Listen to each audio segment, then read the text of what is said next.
ओम शांति। प्रश्नोत्तरी कार्यक्रम में आप सभी का स्वागत है, जिसमें हम ज्ञान, योग और धारणा से संबंधित प्रश्न आदरणीय आशा दीदी से लेते हैं और हम ये आशा करते हैं कि ये सॉल्यूशंस, ये आंसर आपको अपने आध्यात्मिक जीवन में काम में आएंगे। ओम शांति दीदी। ओम शांति। कुछ समय से हम बीच बीच में प्रश्नोत्तरी करते आए, लेकिन इस वर्ष ये हम रेजोल्यूशन की तरह लेते हैं कि हम ऑनलाइन ऑफलाइन को मिलाते हुए इस कार्यक्रम को प्रति वीक यानी एवरी वीक इसको ज़रूर रखेंगे, and that is on Sunday. तो हम आज का पहला प्रश्न आपसे ये पूछते हैं कि बाबा ने अभी कुछ समय की मुरली में हमें कहा था कि हर गुण और हर ज्ञान की बात को संस्कार रूप बनाओ। हर गुण और हर ज्ञान की बात को संस्कार रूप बनाओ। ये बहुत ही ज़रूरी बात है, क्योंकि जब बाबा आते हैं तो हमें संस्कार परिवर्तन की बात बताते। देखिए, गुण का होना किसी भी व्यक्ति में कोई बहुत बड़ी बात नहीं है। बहुत अच्छे गुण बहुतों में होते हैं, लेकिन वह गुण संस्कार के रूप से हो। संस्कार अर्थात जो अमिट हो, इतना डीप ग्राउंडेड हो, जो कि उसको मिटाने में मेहनत लगे। तो ये कैसे होगा? जब हम उस गुण को बार बार यूज़ करेंगे, व्यवहार में उसको प्रत्यक्ष करेंगे, तब वो गुण संस्कार का रूप लेता है। और अगर आप देखेंगे तो हम दैवी गुण और दैवी संस्कार दोनों में महत्व किसको देते हैं? दैवी संस्कारों को। दैवी संस्कारों को, कि उसमें केवल एक गुण नहीं है, परंतु उन गुणों से बने हुए संस्कार हैं, जिसको हम कहते हैं पर्सनैलिटी। एक है व्यक्ति के अंदर गुण, she has this virtue, this quality, और दूसरा आप उसको कहते हैं पर्सनैलिटी। तो दोनों में फ़र्क है ना। तो जो संस्कार हैं वो पर्सनालिटी वाली हैं, और जो गुण हैं वो हमारे इंडिविजुअल गुण हैं। तो बाबा कहता है कि मैं आकर के दैवी संस्कारों वाली दुनिया बनाता हूँ। मैं आके दैवी गुणों वाली दुनिया नहीं बनाता हूँ, दैवी संस्कारों वाली बनाता हूँ, जो आपके अंदर बहुत गहरे रीति से बसते हैं और फिर आपके चाल चलन व्यवहार में दिखाई भी देते हैं।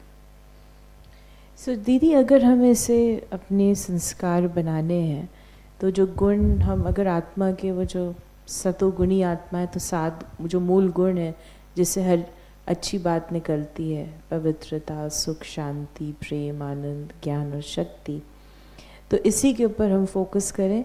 और आपसे क्वेश्चन है, और दूसरा जो बाबा ने कहा ज्ञान की हर बात का संस्कार बनाना, तो क्या ये दोनों एक है, या ज्ञान की हर बात का संस्कार कैसे बनेगा? जैसे मान लीजिए ड्रामा की पॉइंट है ज्ञान की, तो बाबा ने कहा नथिंग न्यू। ड्रामा में जो हो रहा है वो पहले भी हुआ था, अब भी हो रहा है, बच्चे, नथिंग न्यू। अब इसको बाबा ने ज्ञान मुझे दिया, उसको मैं संस्कार रूप में कैसे लेके आऊं? एक है समझ का आना और फिर करना, एक है मेरी प्रवृत्ति में, मेरे अंदर में बसा हुआ है, तो मुझे क्वेश्चन भी नहीं उठेगा, परंतु मेरी अवस्था नेचुरल ऑटोमेटिक वैसी रहेगी। जब मैं किसी चीज़ को स्पेशली अटेंशन दे के करती हूँ, मान लीजिए नथिंग, कोई घटना घटी, अब मुझे कहा गया नथिंग न्यू, तो मुझे अपने आप को ज्ञान दे करके उस चीज़ को संभालना पड़ेगा।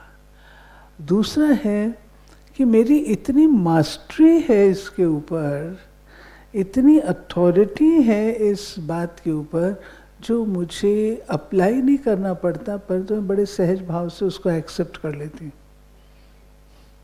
ये है। सो दीदी, अगर हम ज्ञान को थोड़ा सा इसको और स्पष्ट करें, अगर ज्ञान की हर बात को हम संस्कार बना रहे हैं, और मास्टरी की जहाँ तक आपने बात कही, कैन इट बी सेड कि ये हमारे मन में सदा इमर्ज्ड रूप में रहता है हर छोटी बात को लेकर?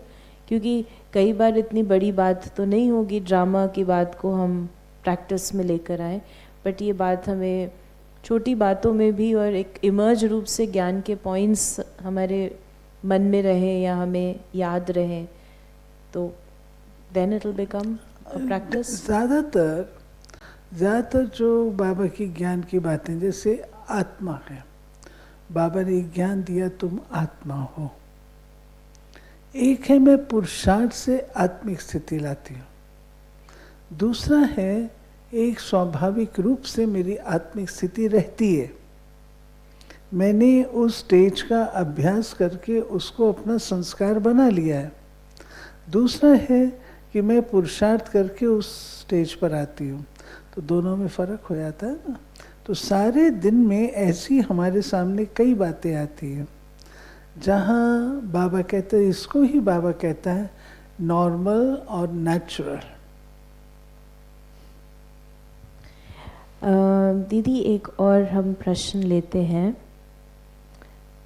कि बाबा ने एक अव्यक्त मुरली में पहले कहा है, आलस्य, अलबेलापन, सुस्ती, बेपरवाही, ये भूलें करते करते सत्युग का रास्ता भूल जाएंगे। तो ये चार बातें, आलस्य, अलबेलापन, सुस्ती और बेपरवाही, और बाबा ने इन्हें भूलें भी कहा है, तो अगर आप इन्हें स्पष्ट करें, क्योंकि मूल रूप से तो एक ही लग रही हैं। ऐसे तो एक ही चीज लगती है, आलस्य है, अलबेलापन, थोड़ा थोड़ा फर्क है, तब तो चार शब्द हैं। और बेपरवाही। देखिए, आलस्य तो बड़ी चीज है, आलस्य को विकार कहा गया है। काम, क्रोध, लोभ, मोह, अहंकार, आलस्य, ईर्ष्या, द्वेष, वैमनस्य, घृणा, भय, विकार कहा गया। और आलस्य एक ऐसा विकार है जो हमें हमारे लक्ष्य से दूर कर देता है। कुंभकर्ण है, आप देखिए, कुंभकर्ण क्यों मारा गया? आलस्य। आपने कई आत्माओं को देखा होगा, बैठे हैं, उठ के यहाँ से वहाँ नहीं जा सकते, दूसरे को ऑर्डर करेंगे ये चीज़ वहाँ से ला दो, अच्छा नहीं लगता। तो बाबा ने हम बच्चों को आलस्य विकार बताया है, जिस पर हमको जीत पानी है। दूसरा है अलबेलापन। अलबेलेपन में क्या है? आप कर सकते हैं, आप में करने की क्षमता है, आप में करने की ताकत है, परंतु आप अलबेले हैं, अलबेले हैं। ठीक है, हो जाए। जैसे कोई बहुत होशियार होता है, वो खरगोश और कछुए की कहानी है ना, तो खरगोश समझता है मैं बड़ा होशियार हूँ, मैं तो पहुँच जाऊँगा, तो अलबेला हो गया। आलस्य नहीं था उसको, अलबेला था। अलबेला हो गया, मैं तो हूँ ही, मैं तो कर ही लूँगा, लेकिन आखिर हार गया।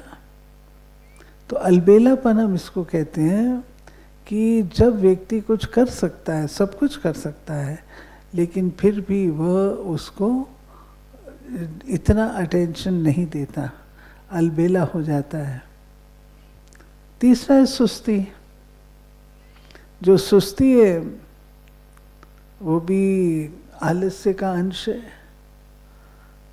सुस्त व्यक्ति धीरे धीरे चलेगा, जैसे पता नहीं मनोबोझ सिर पर लेकर के चल रहा हो। कोई मुझे एक्स्ट्रा काम ना बता दे, ऐसा सुस्त रहेगा। तो जो सुस्त रहेगा वो जीतेगा क्या? कुछ भी नहीं, हर बात में सुस्त होगा। और चौथा है बेपरवाही। बेपरवाही ये है कि आपको अटेंशन दिलाया जाता है कि ये काम नहीं करो, इससे आपका नुकसान होगा, लेकिन आप बेपरवाह हैं। आप सुनते नहीं, समझते नहीं, जो होना होगा देख लेंगे, जो जैसा सबके साथ होगा देख लेंगे। इसको बेपरवाह कहते हैं। लापरवाह भी होता है। जो लापरवाह होता है वो केयरलेस होता है। आप गाड़ी चला रहे हैं, साथ साथ मोबाइल पर बात कर रहे हैं, तो ये लापरवाही है ना। तो बाबा ने इन सब बातों से हमको सतर्क किया है।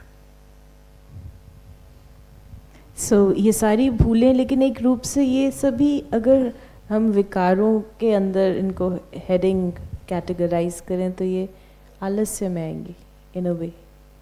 ये सारी चारों जो हमने भूलें बताई एक रूप से आलस्य में ही आएंगी। नहीं, आलस्य सबसे बड़ी है, इसको भूल ही तो कहेंगे। हम सभी इससे बचें, ये हम आशा करेंगे। और बाबा हमें कहता है कि हमारी एक और प्रश्न है कि आवश्यकता और इच्छा, ये कैसे पता चले कि हमारी आवश्यकता है? क्योंकि आवश्यकता होती तो भी इच्छा ही उत्पन्न होती है कि ये चीज़ होनी चाहिए। देखिए, गर्म कपड़ा पहनना मेरी आवश्यकता है और फलानी जैकेट पहनना ये मेरी इच्छा है। इच्छा मेरी चीज़ पर होती है। ये इच्छा, आपको गर्म कपड़ा पहनना ना, आपको गर्म कपड़ा मिल जाएगा, आपकी सर्दी ढकी जाएगी। लेकिन मेरी इच्छा है तो मुझे ठंड भी ज़्यादा लगती है, तो वो है फिर इच्छा। इच्छा में ये फर्क है।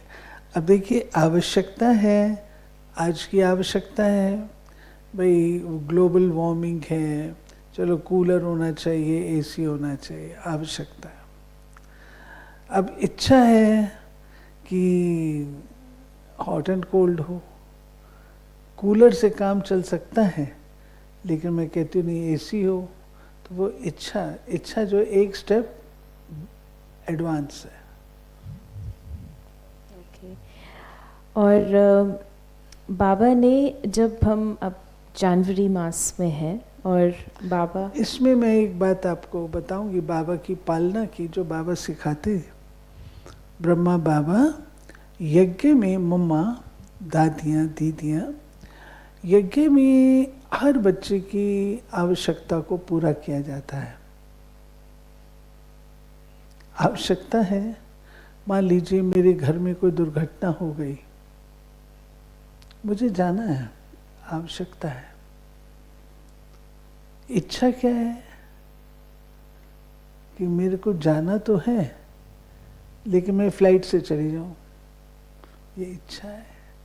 इसी बहाने फ्लाइट का भी टेस्ट ले लूंगी। आवश्यकता है, मुझे 4 ड्रेस चाहिए, मैं भाषण करती हूँ तो बाहर जाती हूँ, वीआईपी से मिलती हूँ, कपड़े अच्छे चाहिए, ठीक है, लेकिन मुझे यही चाहिए, दुबई वाली साड़ी चाहिए, मुझे फुल वॉयल की साड़ी चाहिए, इच्छा है। आवश्यकता सबकी पूरी होती है, इच्छा जरूरी नहीं कि पूरी हो। तो अगर पूरी नहीं हो रही तो वो इच्छा है। अगर पूरी नहीं होती तो वो इच्छा है। इच्छा है। जैसे अभी हम जनवरी मास में हैं और हमारा लक्ष्य है बाप समान बनना। तो जब हम कहते हैं कि मुझे बाप समान बनना है, तो ये ब्रह्मा बाप समान बनने की बात होती है, या कई बार बाबा ने शिव बाबा के भी गुणों को धारण करने के लिए कहा है। तो जब हम कहते हैं फॉलो फादर, तो वो तो ब्रह्मा बाबा है, लेकिन जब हम कहते हैं बाप समान, तो किस बाप के समान? ब्रह्मा बाप समान, क्योंकि ब्रह्मा बाबा ने शिव बाबा की भी सब बातों को अपने जीवन में अपनाया है। शिव बाबा और ब्रह्मा बाबा दोनों अलग नहीं, एक हो गए। एक हो गए माना जैसे बाप और बेटा एक है, बाप जैसा बच्चा है। दोनों अलग अलग आइडेंटिटी हैं, लेकिन एकदम ऐसा हो गया ब्रह्मा जो निराकार के सारे गुण, सारे कर्तव्य, सब कुछ उसने अपने जीवन में। तो हमारे सामने जो मॉडल है वो ब्रह्मा है। तो हम ब्रह्मा बाबा समान बनते हैं, लक्ष्य रखते हैं ब्रह्मा बाप समान। ब्रह्मा बाबा में निराकारी, निर्विकारी, निरंकारी, निराधारी, निर्संकल्पता, ये सब कुछ है। जानी जाननहार भी है, करण करावनहार भी है, सब कुछ। तो ब्रह्मा बाप समान बनना ये हमारा लक्ष्य। थैंक यू दीदी। और बिफोर वी क्लोज, आपने तो ब्रह्मा बाबा की डायरेक्ट पालना भी ली साकार में, तो हम आपसे चाहेंगे कि आप की अनुभव जो बाबा के साथ रहा, वो कौन सी चीज़ है जो आप बाबा को फॉलो करते हैं उस अनुभव के आधार से, क्योंकि आप तो बाबा मम्मा दोनों से मिले और पालना ली।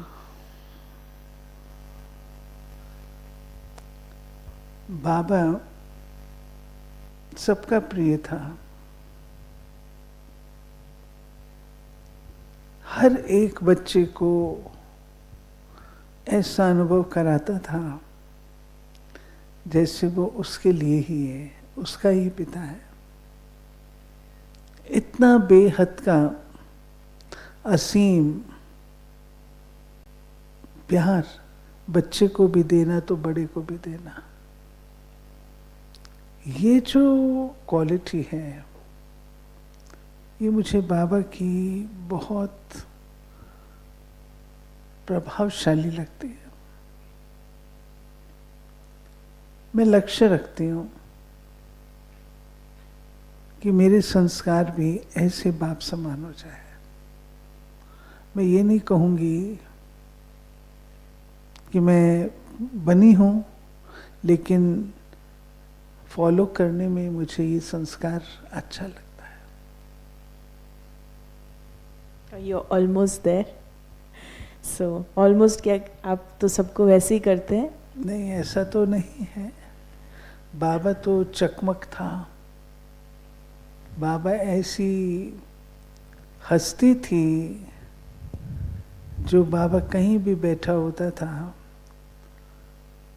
आकर्षित करता था।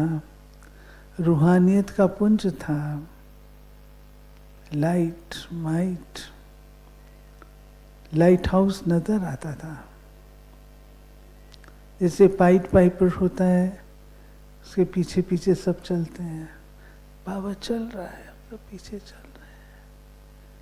वो क्या चीज थी बाबा के अंदर, रूहानियत की मैग्नेटिक पुल, वो कहाँ है अभी हमारे अंदर? वो चाहिए। एंड जब दीदी आप कहते हैं ये चाहिए, then how do you plan, how do we build that रूहानियत की रूहानियत की magnetic pull, how do we develop it, कैसे उसे अपने अंदर भीतर बनाएं? देखिए, जितना जितना आत्मा शुद्ध पवित्र निर्मल होती जाएगी, बेहद की बिल्कुल देही अभिमानी, बिल्कुल पवित्र, ये रूहानियत नजर आए। और रूहानियत ही आत्मा को खींचती है और कोई चीज नहीं। थैंक यू दीदी। एंड हम आशा करते हैं कि ये सभी बातें हमें भी इंस्पायर करेंगी और हम भी अपने जीवन में जैसा बाबा चाहते हैं उन गुणों को बाप समान बनकर उन संस्कारों को हम धारण करेंगे। तो अगर आपके मन में भी कोई प्रश्न उत्पन्न होता है तो उन प्रश्नों को आप मैसेज कर सकते हैं या व्हाट्सएप कर सकते हैं 8826599309 पर, और हम उन प्रश्नों को अवश्य ही इस कार्यक्रम में लेने का प्रयास करेंगे। ओम शांति।